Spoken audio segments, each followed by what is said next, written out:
ایک بار حضرت خواجہ معین الدین چشتی اجمیری علیہ رحمہ جنگل میں کسی سفر پر روانہ تھے۔ آپ کے ساتھ اولیاء کرام کی جماعت میں سے چند اور لوگ بھی شامل تھے۔ پاس گزرتے ہوئے ایک نوجوان نے اپنے گھوڑے سے نیچے اتر کر حضرت خواجہ معین الدین چشتی اجمیری علیہ رحمہ کو سلام عرض کیا، دوسرے بزرگوں سے بھی سلام کیا اور سلام کر کے پیدل ہی آگے روانہ ہو گیا۔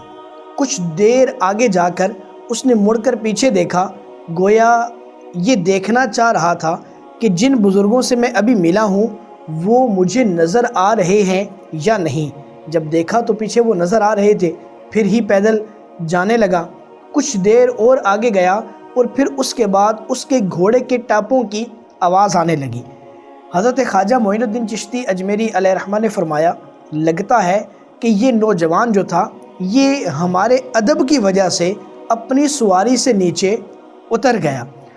اب نہ وہ شخص خواجہ صاحب کو جانتا تھا، نہ خواجہ صاحب اس کو جانتے تھے کہ یہ کون ہے، لیکن اس وقت میں خواجہ صاحب نے ایک پیشن گوئی یہ ارشاد فرمائی کہ ایک وقت ایسا آئے گا کہ یہ نوجوان وقت کا حکمران بنے گا۔ اب حضرت خواجہ قطب الدین بختیار کاکی علیہ رحمہ بھی آپ کے ساتھ چل رہے تھے۔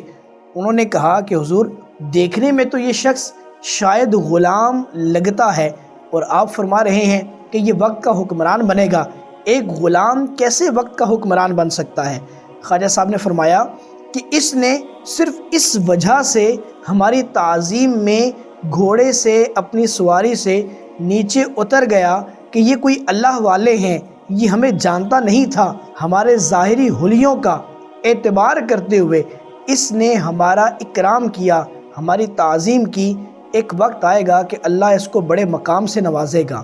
پھر دنیا نے دیکھا کہ وہ نوجوان جو پہلے ایک غلام تھا وہ وقت کا حکمران بنا اور سلطان شمس الدین التمش کے نام سے مشہور ہوا، جو بعد میں حضرت خواجہ شاہ نظام الدین اولیاء محبوب الہی کا مرید بھی بنا، اور یہی وہ شخص تھا جس نے حضرت شاہ نظام کا جنازہ بھی پڑھایا، کیونکہ حضرت شاہ نظام نے یہ وصیت فرمائی تھی کہ میرا جنازہ وہ شخص پڑھائے جس نے کبھی سنت غیر مؤکدہ کو ترک نہ کیا ہو۔